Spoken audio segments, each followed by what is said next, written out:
stand up together.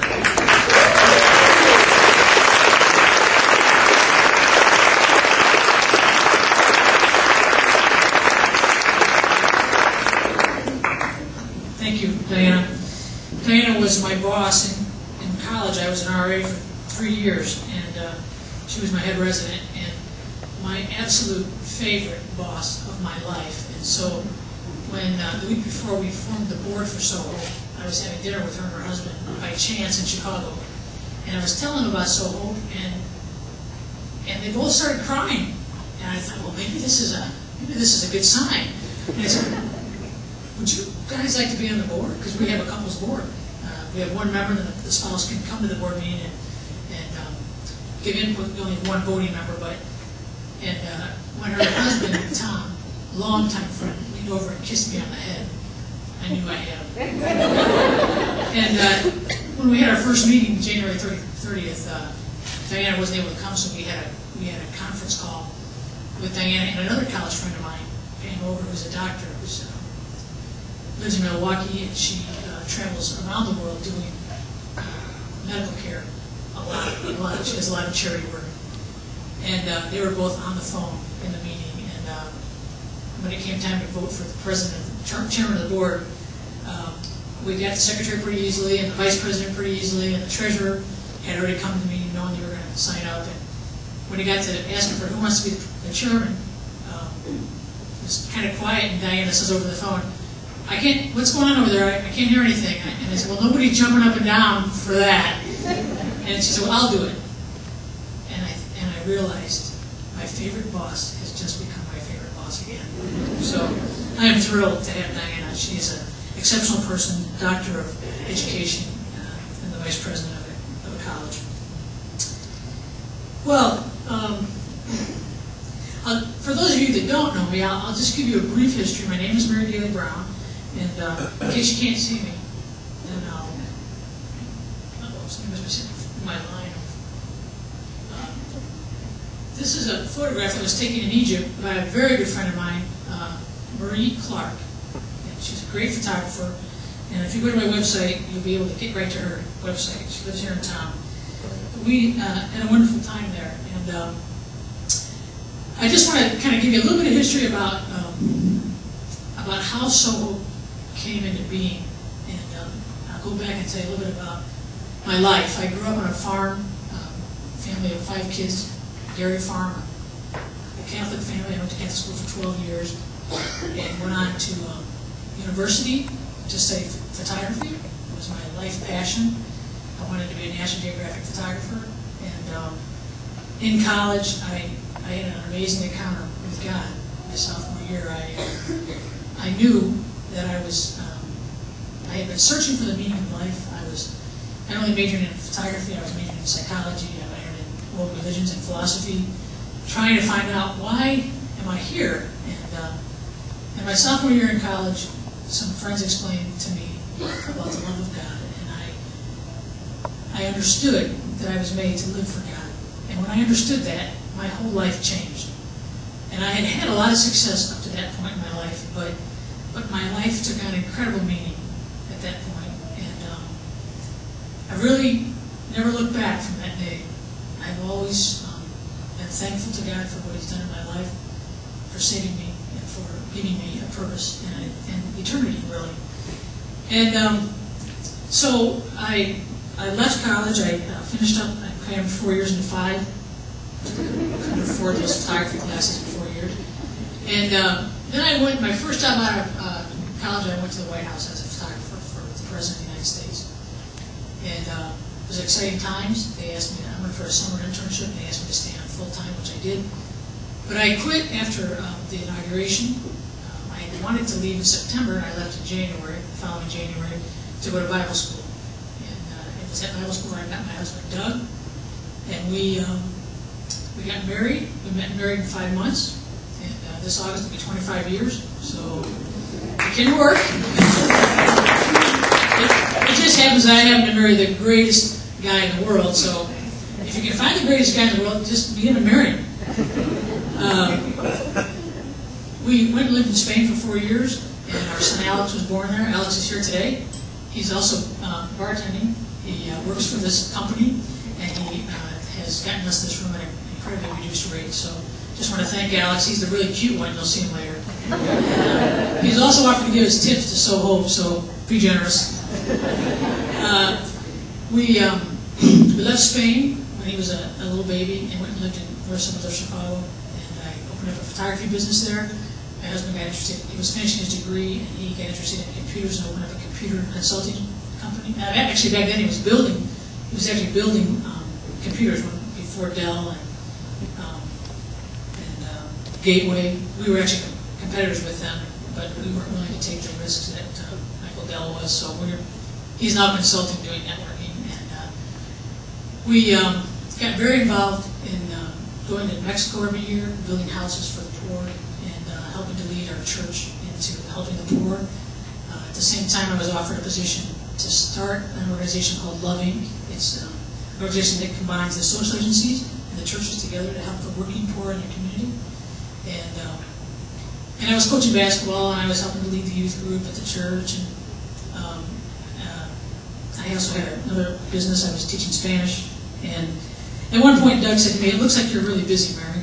And I was coaching basketball. I said, "Yeah, I feel like I'm kind of, living about 5 lives." And my to-do list had 8 sections on it. And he said, "Why don't you just pick something you like and go do that?" And I said, "Well, I like everything I'm doing." And he said, "Well, write down 10 things that you like the most in your life, and let's look at those that you felt most successful about." And after looking at that list, he said, "I think you should either work with youth or in missions." And I said, "That's funny, because those are the 2 areas I'm not getting paid for." Well, I did find a job in missions right here in Rockford, Michigan.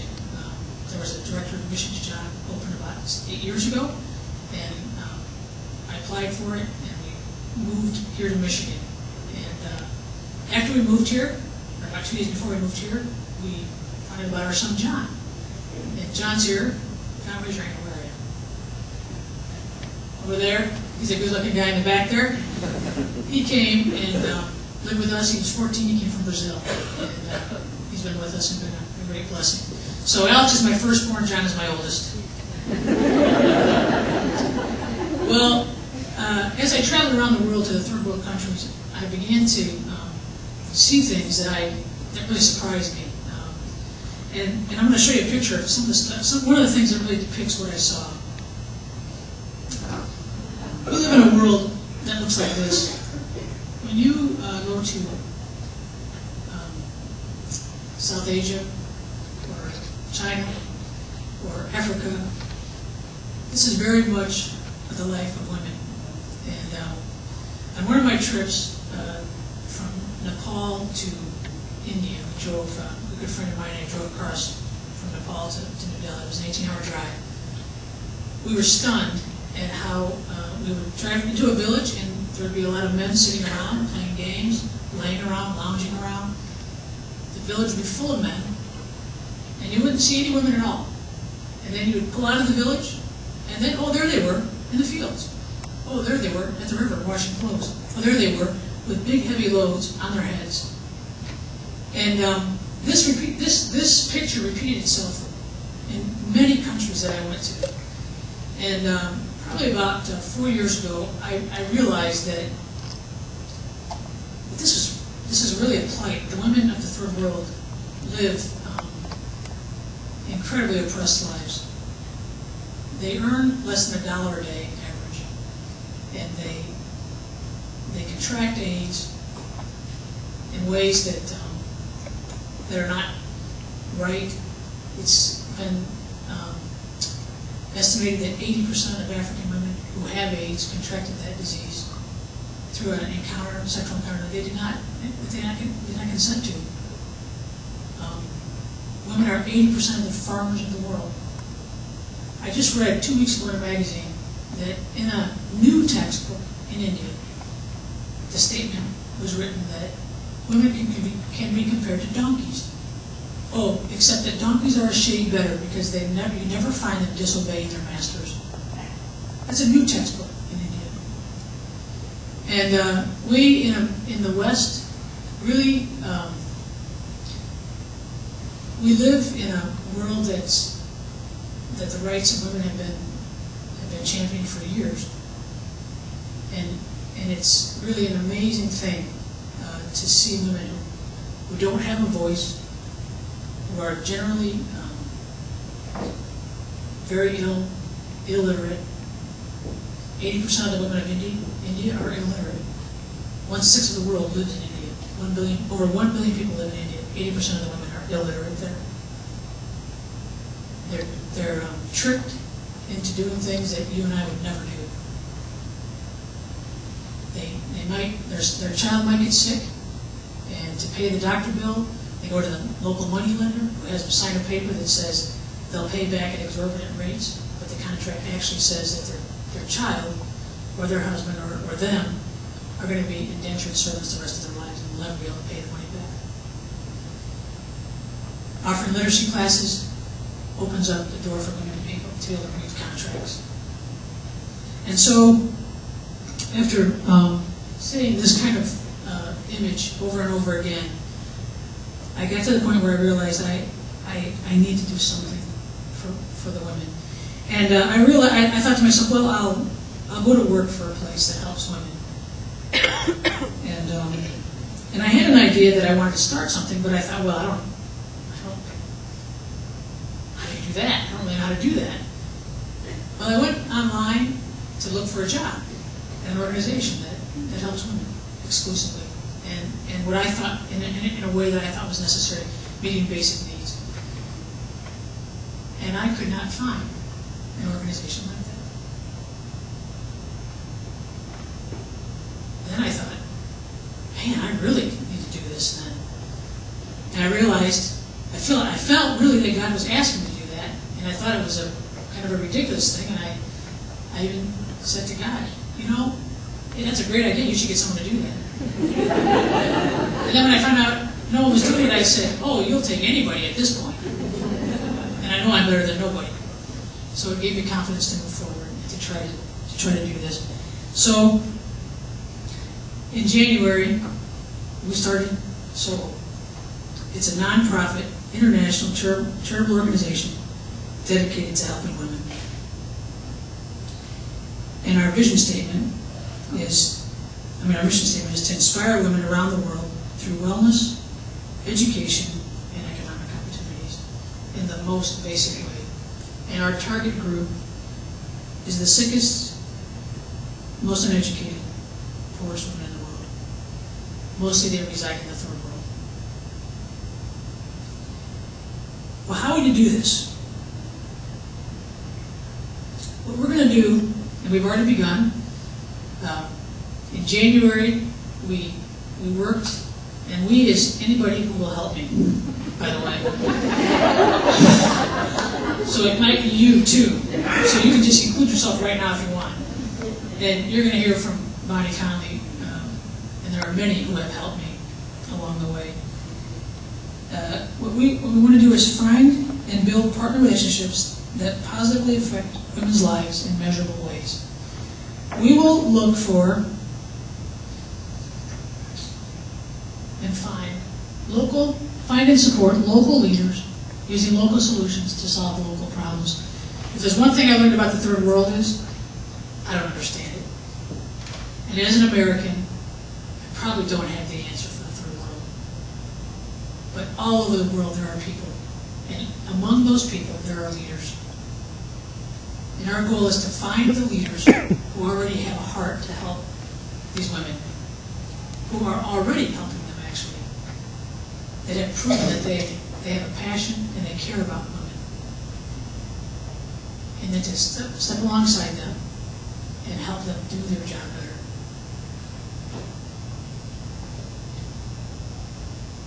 So what are the areas that we're willing to support? We're going to look for, in the wellness areas, we have two areas that we'll try to raise funding for, and that is physical and emotional. Under the physical, we will support people who are providing immunizations. Immunizations are a very basic, kind of a right in our country. Just about everybody gets them, and they're available to all of us. That's not the case around the world. People die of simple diseases every day because they're not immunized. So we will help support this very basic need. immunizations. We'll support the promotion of good nutrition and good hygiene.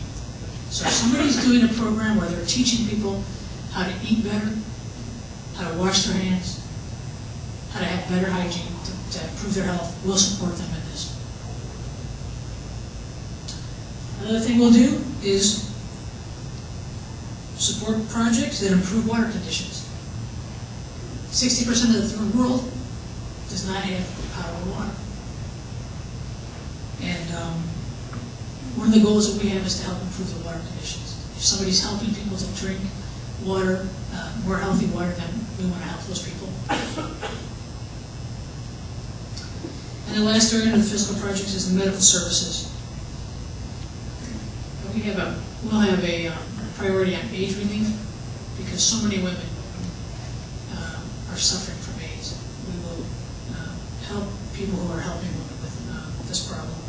And we'll also support projects, we'll put a priority on women that are helping with women's health care, childbirth, and different kinds of women's issues, gynecology and things like that.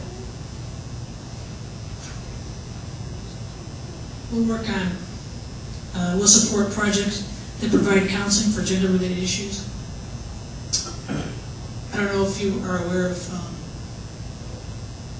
female genital mutilation, women who are circumcised at an early age, 5 to 12 years old.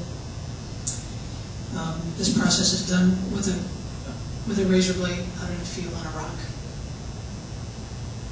It is absolutely horrible.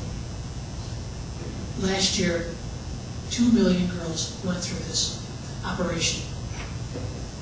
Not only is it physically detrimental to a person, with 500,000 of them dying from this procedure, it has incredible psychological ramifications. We'll help people that are providing counseling to women who've been raped. There's an incredible amount of trickery going on right now. People are telling women that they can find jobs in other parts of the world. They go to those other parts of the world only to have their passports taken away and put into a prostitution ring. And they cannot escape unless someone else comes and helps them escape. One thing I've learned is that, except for a bloody revolution, the oppressed cannot rise up unless those in power share their power. And I can tell you that the women of the third world do not have the energy for a bloody revolution. They're up before dawn. They go to bed way after dusk, and they're the last one to get to eat if there's not enough food for the family. They spend all day working the fields, preparing the food, taking care of the children, doing the work. And they will not have the energy to revolt. And unless people that have resources can come and help them, they will not be helped.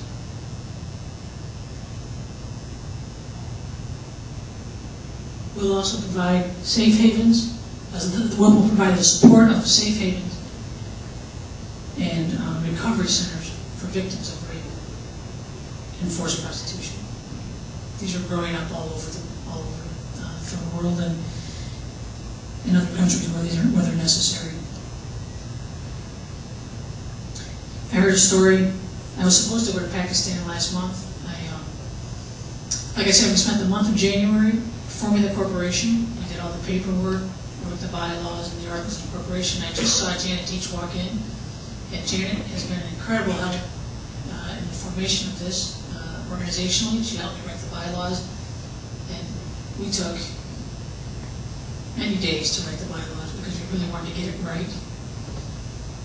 And there she is right in the back. Raise your hand, Janet. Thanks, Janet. She and her husband have been incredible help to SowHope. Kurt also did the graphic design of all of our things, and so they've been a tremendous help to SowHope. Not to mention that they'll give a lot of financial help to start us out. These safe havens we will help people that are trying to help these women. And I'll talk a little bit more about some of the examples in a few minutes. Another area that we're going to try to help is educationally, and we want to help provide scholarships for higher education to young girls who are gifted academically, who could make it to university. Especially we want to help women that could be in helping professions like medical areas or teaching. We'll put a priority on them to help give them scholarships. And these scholarships, by the way, most women that could make it academically to a university, the governments will pay for them to go to the university, but they won't pay for their books or their transportation, and they won't pay for the loss of wages that that person provides for their family, which prohibits them from being able to go to the university. So we would actually even give families money to replace the money that girl could make, that less than $1 a day that she could provide so that she could go to the university if she's a gifted student. On the other end of education, we'll provide basic literacy classes for those who can't even read. Another thing we really want to do is help with leadership training and motivational speaking. And in a few minutes, I'm going to give you some examples of all these areas of how this might work. Our website, we would love for it to become a resource, international resource on women's issues, so that anybody that wants to find out about women's issues can go and read stories about real life people of today and find out what's happening. We want our website to be a resource for people on women's issues. Links to other places.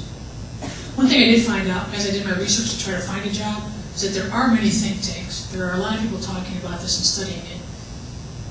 So we have a lot of resources that way, but we want to kind of put them all together and give you some real life stories too. Economically, we want to help support microeconomic loans. This is one of the most exciting things. As I traveled last month to these different countries, and I found out, I'll tell you a little bit more about that in a second. And then the last thing in microeconomic is that we want to help provide small business training. Okay, what will we do? SowHope will attempt to provide funding for outcome-based projects. What that means is that when we find a partner that we like, that we think is doing the things that we think are important for women, we'll invite them to submit an application for a project to us, and this project has to have an outcome stated in the project. For example, if somebody wants to do an immunization project, they could say, we want to give 10,000 immunizations and it costs 50 cents each. Can you send us $5,000? We can do that in 6 months. That's an outcome-based project. If we, if there's a group, if there's a partner that realizes that women are responding to counseling, and they can hire 2 counselors, and over a 2-year period they could see 2,000 women and train them or have them go through a counseling session. At the end of 2 years, if they've got 2,000 women that have been counseled at a certain cost, that's an outcome. So every project has to have an outcome for us to support it. We'll not only provide funding, but we'll try to provide encouragement through biannual visits. Those are 2-year visits every 2 years, and then invite the leaders to a regional conference. We hope to have about 5 regional areas in the world, and invite those who don't have good leadership over them to come to a conference, to be motivated themselves, to share their stories with each other, and to find some rest, and to find respite, and to be encouraged to keep going. Sometimes these leaders are out there all by themselves, and they need encouragement. So that's what we hope to get, funding and encouragement for them to keep going. By the way, all of our partners have to be known by us, or they have to be referred by someone that we know. And we really believe that that will cut down on the risk of the money being lost to someone who doesn't have a relationship. It's really relationship-based, outcome-based. What will we require? We require our partners to fill out completed applications. They have to agree to our values. And the application is 2 pages long. It's a very simple application. state your outcome, state how you know us, so that they don't have to get bogged down in a lot of paperwork. I know this is very naive, and we'll keep it as 2 pages for as long as we can. Secondly, we'll ask them for accountability for the resources given. Whatever they've asked for, whatever their outcome is, at the end of the time limit, we'll judge how we'll ask them to be accountable for the resources we're given based on the outcome of their project. If they've been successful, then we'll continue to do more projects with them.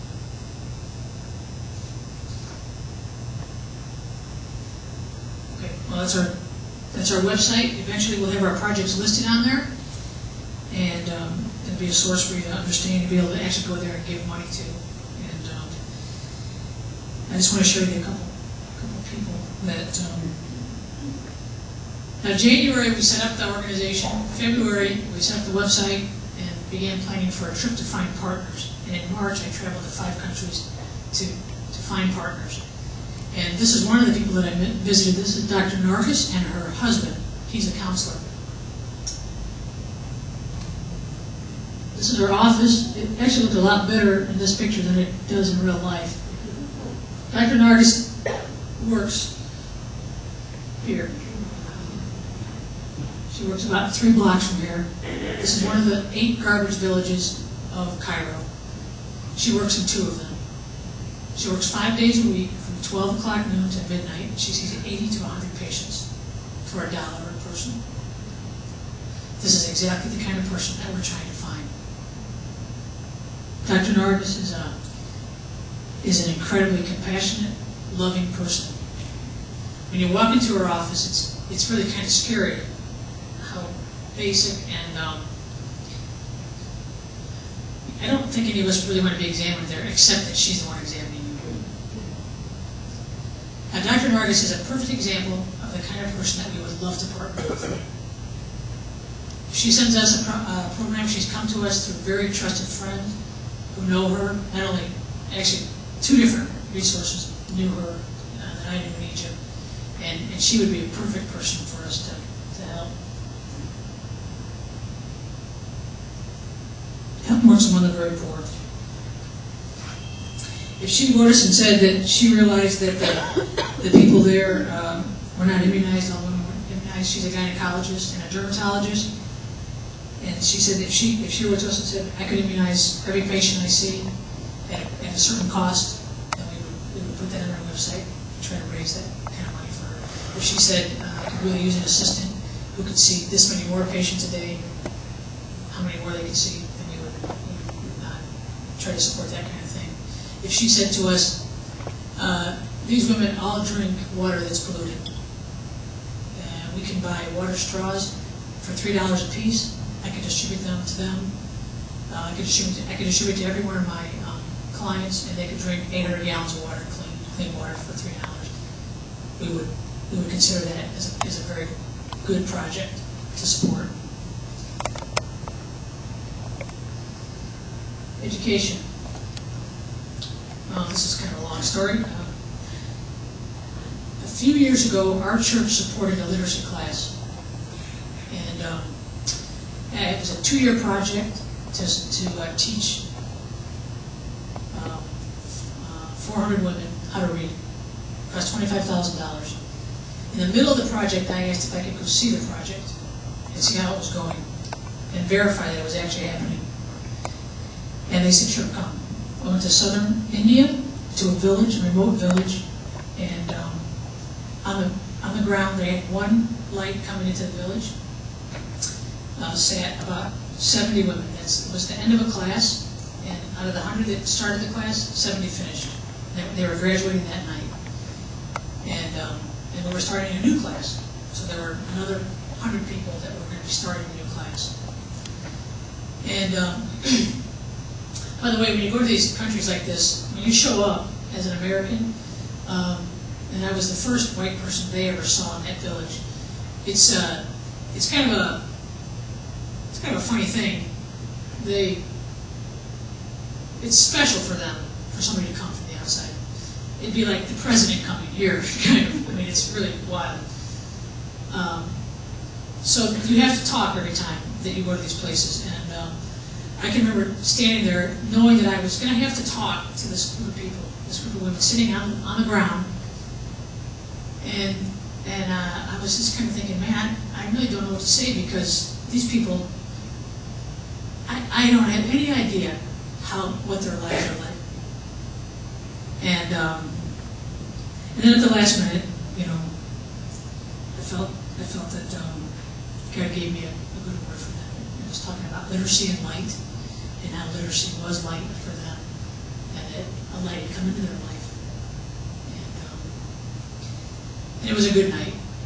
After I talked there, a young girl came up to me and handed me this note. Now, I'll read it to you because you can't see what it says. At the bottom it says, "To respected dear madam, I am very poor family, so please help me. My school expenditure. I am promoted to 10th grade. Thanking you, yours faithfully, E. Bishop." And I have kept that letter. I still have it. I just scanned it last night. And that letter and that girl have haunted me for 4 years. And this summer, when I was telling my cousin about maybe thinking about doing something internationally, she started asking, what would it look like? I said, I don't know what it looked like. Well, it kind of looked like, want to help them medically, want to help them. And you know what? I met this girl in India, and she wants to go to school. She doesn't have any way to get there. And I have her name and address. And my Aunt Ginny came walking by. My Aunt Ginny is a mentor of mine. She's been an incredible example to me her whole life, my whole life. And she said, what are you guys talking about? And my cousin said, well, tell her what you just told me about that girl in India. I said, well, there's a girl in India. I told her the story, and my Aunt Ginny said, Mary, if you find that girl, I will support her to go to school. And I said, oh, well, okay, Ginny. And that really was the first serious thought I had about maybe doing something like this. And my Aunt Ginny is writing me a check next month to help support this girl. And I talked to the people at Mission India, did this thing, and they said with that address, they think they can find her. So hopefully in the next month or two, we'll be able to find this girl. And hopefully her life has been in such a way that she'll be able to continue this desire to want to go to school. So education scholarships are very near and dear to my heart. And that one just came out of a girl visiting a literacy class. Another thing that I feel that's really important in education is leadership development. 5 years ago, a team from our church went to Ethiopia, and we were building a school and a guest house there. And it really wasn't appropriate for the women to work on the building part, so I said to the person working there, would you mind if we just did like a kids or a youth rally or something? The women could do that. She said, yeah, I think we could probably get some kids together. So the next day they announced it, and a big group of kids came to the church, and we probably had about 125 kids the first day. Our supplies were, we went to a store and found some colored paper and some pens. And we just kind of winged it. We read inspirational stories from the Bible. We had the kids do memory verses. We had them do draw on the paper with the pen, which was a really big deal for them. That was their craft. We did dramas together. They had never done dramas. We sang. We had about a 2-hour meeting. And we did that for 4 days in a row. By the end of the 4 days, we had over 200 kids there. Well, last year I went back to Ethiopia. We had a great time with these kids. There's 2 of the kids on the left there are some of the older kids, and we just loved those kids, and they loved us, and we had a great time with them. Did a lot of singing together, and last year I went back to Ethiopia to take a gift from our church back to this place in Ethiopia, and they invited me to speak in the church. As a matter of fact, they were singing, and I was sitting next to some of the leaders, and one of the leaders leaned over and said, when this song is over, you're going to get up and preach. And I said, I said, I am? And he said, yeah. I said, what am I going to preach? And he said, whatever God gives you. And I thought, well, that's really good. Okay, great. I'm not a preacher. I don't preach. I don't have that opportunity. We're oppressed in the United States. Just kidding. But I knew that this was an opportunity for the women in that church to have a woman get up and speak, so I knew I had to do it. And so I did, and I preached for about 40 minutes. And when I got done, Another leader got up and was kind of laughing, looking at his watch. And I said, did I not go long enough? He said, no, we usually go 2 hours for it. Okay. We'll do that tonight, okay? I'll make up for it here. By the way, I do get a clock, by the way. If somebody give me a watch, I don't have any idea what time it is. I know I'm on a schedule. Okay, so I go back there last year, get up and speak, and I say to them, hey, who was here last year? Does anybody have that new schedule with the time on it? Okay, so I said, who was here 4 years ago at the youth rally? And I'd say about 10 or 12 kids raised their hand, maybe 15. I said, well, I want to talk to you guys after this service is over. Let's meet in the school. After the service was over, the probably 12, dozen young people, 18 to 22 years old, we all met in the school. And I said, hey, well, tell me what your names are and tell me what you're doing. How long can I get to go?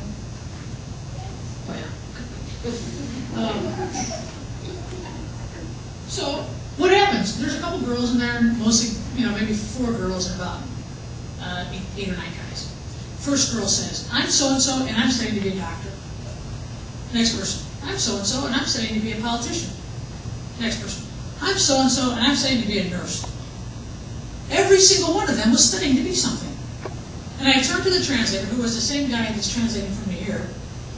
I said, Boodoo, is it normal in the Gucci land where they make less than $1 a day that people this age from one village would all be studying higher education? He said, no, this is highly unusual. So I turned back to the group and I said, well, how is it that all of you are studying? And 2 or 3 of them, this guy right down here, he stood up and he said, one of the ones got up and said, Mary, 4 years ago, you told us that we were the hope for Ethiopia, that we had to leave this country, and we believed you. That's why we're all studying. And that's why I believe in motivational speaking. Because I thought to myself, I said that? I didn't even know I said it. And here it changed all their lives. And I was so amazed at that. Well, I really believe in motivational speaking, leadership development. And so, by the way, we're looking for partners, but Americans will be able to be involved in SowHope. Eventually, as our partners have needs, we will send short-term teams to help meet the needs of our partners. One of the areas that we will be sending people probably is under leadership development. We will go and do seminars, week rallies, and encourage people, women and young people, to live better lives. And it is amazing what our words can do. We'll also be sending medical teams eventually. We'll be sending counseling teams. There's a place for people here to be involved if you have a skill. And eventually we'll be organizing to help our partners come alongside when they ask us, building teams, whatever they need, we'll go and join them, walk alongside them. Economic. This is one of my, I didn't know this, but it has become one of my favorite themes. On this trip in March, I visited Spain and Egypt and Bangladesh, and I was supposed to go to Pakistan, but I don't know if you guys heard about the cartoon thing that went on. They said, please don't come now, it's very dangerous. I went to Switzerland and visited with a group that oversees 1,200 pastors in the Third World. And they gave me lots of contacts, and we built a partnership with them, and they're going to match our funds as we raise funding. Well, they sent me to a place in Bangladesh, and it's a microeconomic loan organization. And this is what it looks like. Women can join a microloan club, and this organization only gives money to women.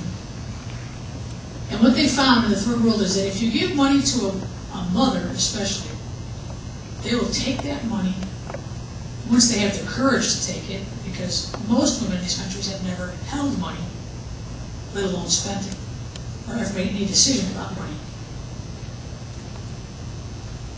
What they find out is that if you give money to a woman who has children, they'll take that money and they will use it to better their lives and their children's lives, and consequently the society's like. If you give that same money to their husband, they tend to think that they're more important to begin to spend the money on themselves, and they don't even take care of their families. So anybody who has money that wants to lend it would never, it's not a good credit risk to lend to men. But it's a very good credit risk to lend to women, especially mothers, especially widows. So these women have qualified to join this club, and what happens is this club, all these women live within about a half a mile of each other. They join the club, they get they qualify. If they can get in the club, and if they qualify to be in the club, they have to be a certain age, and they have to own a little bit. They're with their husbands. Their husbands have to sign over the land to them. By the way, that reminds me.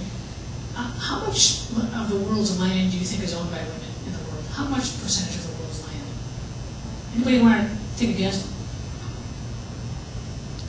5%? Less than 1%. Oh, you already knew. I did. Yeah. Okay. Wow. He's on the board, that's why. Less than 1% of the land in the world is owned by women. So in order for these women to qualify, their husbands have to be willing to let them sign up to own their land too. And one of the ways is that they kind of get the men to agree to this, because giving women money gives them power, and it's not a very popular thing in these cultures. So what they do is they have the husbands guarantee the loans and have them sign their land over, so that the husband and wife both own the land, and it kind of brings the men into it. They benefit from it, but at first there's a lot of resistance. So anyway, these women, they all qualify, and they'll take a little loan out, maybe $15 or $20 will be their first loan. And then if they pay that back, then they can get bigger loans and better loans. And this group actually has what's called a motivator that comes every week. They meet for an hour every week. They have a savings plan. If you join the club, you have to save 8 cents a week. They average $1 a day, and they collect 8 cents every week from all the women in the club. And they collect every week, if a woman has a loan, they collect her loan payment every week. At this meeting, this motivator comes and she teaches. This week that I was there, I took this picture. She's teaching the women, the lesson of the day is this: you should not be tortured by your husband. Here's the reaction of the women. I didn't know what she was saying because it didn't translate it to me until afterwards. But she's telling them, if you're being tortured by your husband, you should come to the group and tell the group, and the group should go to that man and say, instead of torturing your wife, it's not right to be tortured. This is met with, as you can see, what? Disbelief, even laughter. That's the life of a third world woman. This class was being taught 2 weeks ago. You have the right not to be tortured by your husband.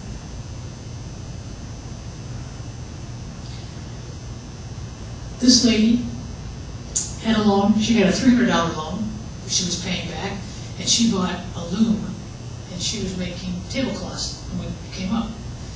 So I asked, could I try it? And I kind of climbed behind the loom, and they have foot pedals. It's all made with bamboo. It's all made homemade, no electricity in this village. And so I pushed my one left foot, and then you have to pull the thing, and it shoots this thing across. And they're doing it click, click, click, click really fast. And what do you pull? You know, it was very funny. And we gathered a great crowd to watch this. And it was a lot of fun. And I said, well, how much do these take? How many of these can you make a day on this loan? I can make 2 a day. What do they cost? I could sell them for $1 each. They cost me 50 cents each. It takes her about 9 hours. I said, wow, they're beautiful. She gave me one. And I said, I said to my host, I really can't take this. And they said, you have to take it, it's a gift. I said, well, could I pay for it? They said, I think that would be very insulting. That's a gift, and you make her very happy to be able to give it to you. I want to read to you out of a book that the director of this organization gave to me. It describes what it's like when a woman takes her first loan. group is formed. Then finally the day would come when a group member would muster her strength and ask for a loan. Usually the first loan is about $12 or $15. She cannot imagine larger amounts than that. It is the largest amount she can possibly think about. When all the preparations are completed and she is about to receive the loan the next morning, will she be excited about it? Far from it. She is totally terrified. She cannot sleep all night. She struggles with herself as to whether she should go through with it or just pass up and say, no, I cannot do this. I am too scared. What is her fear? Fear of being a failure, fear of being condemned, fear of the unknown, just plain fear of something new. In the morning, she almost decides that she cannot take the pressure. The $15 loan puts too much responsibility on her shoulders. She has severe doubts about whether she will ever be able to repay it. No woman in her entire extended family has ever done this, so her friends come around her to persuade her.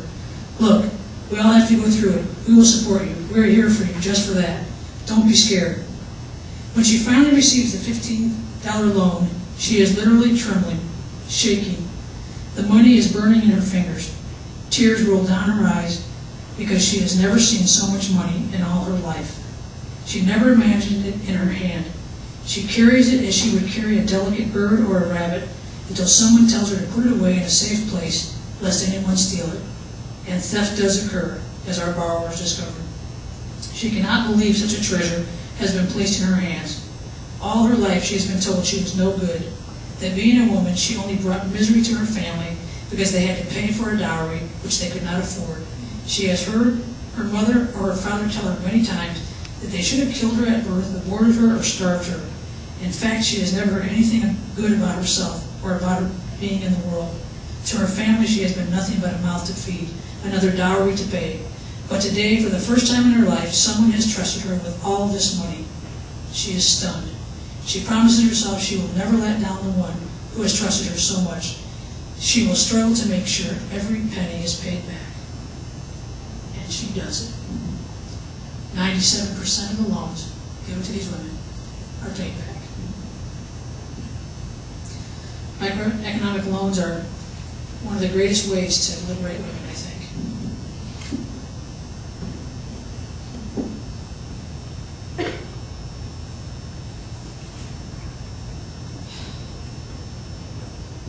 I want to share a very personal story with you now. And I want to do something tonight. I want to dedicate SowHope to my hero.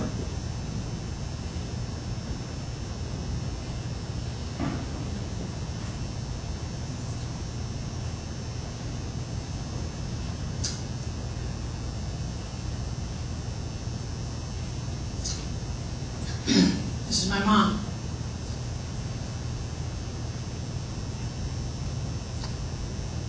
My mom was, she was the nicest person I know. She loved unconditionally, and she loved her kids. And I was thinking about SowHope, and I remembered a story about my mom.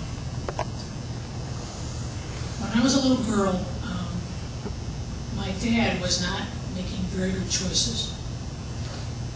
He was carousing many nights during the week, and he was drinking up any profit he was making out of his little business, and our family was not meeting the bills.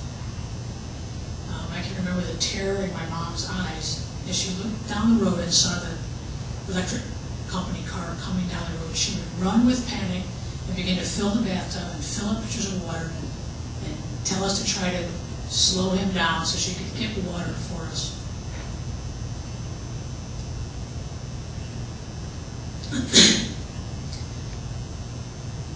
We used to get a lot of calls from bill collectors that would put her into tears. And all of this, my dad seemed to have no problem with. He really was never troubled by this, didn't face it, and we were facing bankruptcy, on the brink of bankruptcy. And my mom had threatened to leave him, and he said, go ahead, take the 5 kids. But because I'm the man, I'll get everything, you'll get nothing. She was working a night job. We didn't have the internet back then, so you could get online and see what her real rights were. She didn't have time to look it up. And she believed him for years. She believed him. And then one day, as we were about to lose everything, and she was at wit's end, she sat in our kitchen, helpless and hopeless. And she did the only thing she could do. She looked heavenward and she cried out in a loud voice. She said, "Oh God, I need help." Then she laid her head down on the table, and the radio was on. And a public service announcement came on over the radio and said, "If you're a woman whose husband is not taking care of you, I'm a lawyer, and you have rights. If your husband has been unfaithful to you and he's not paying the bills, you have a right to everything you own. You, the woman, have a right to everything you own." And then the voice said, "Get a pen and paper." She got a pen and paper, and this voice said, "Take down my name and number. I'm a lawyer, and I fight for the rights of women. You have every right to own all the land that you are signed on with your husband. If you have children, you have rights to all those children, and your husband deserves nothing if you can prove that he's been unfaithful and irresponsible. Here's my name and number." Repeats it twice. Use it if you need it. Everything changed that day. That voice over the radio empowered my mother. When my dad got home that night, she had that piece of paper and she said, "Jim, this madness is going to end. We're selling half the farm and we're paying off the other half. And we're not going to live on the brink of bankruptcy anymore. And you're going to start coming home. And you're going to start becoming your father and a husband to us." My dad said, "Okay." And he did. And they did.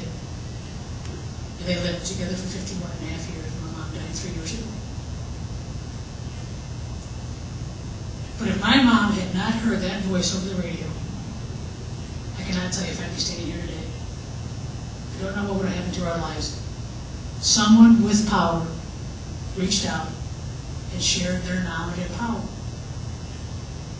And that's what we want to do at SowHope. We have resources, we have knowledge, we have power, we have gifts, we have talents, and we can share that. I don't know who that man was on the radio that day, and we never called him. But just sharing his knowledge over the radio saved our lives in many ways. Would you like to be like that? He doesn't even know he did it. He doesn't know how many lives he changed that day. I don't even know if he really exists. I think he might have been an angel, I don't know. But you know, that's really how things get better in the world. People share what they have with other people that need it. My mom needed that day. And thankfully, he was willing to share it. You have gifts and talents, abilities, knowledge, and you can share those too. And all together, where there is despair, we can sow hope. Thank you very much for coming tonight.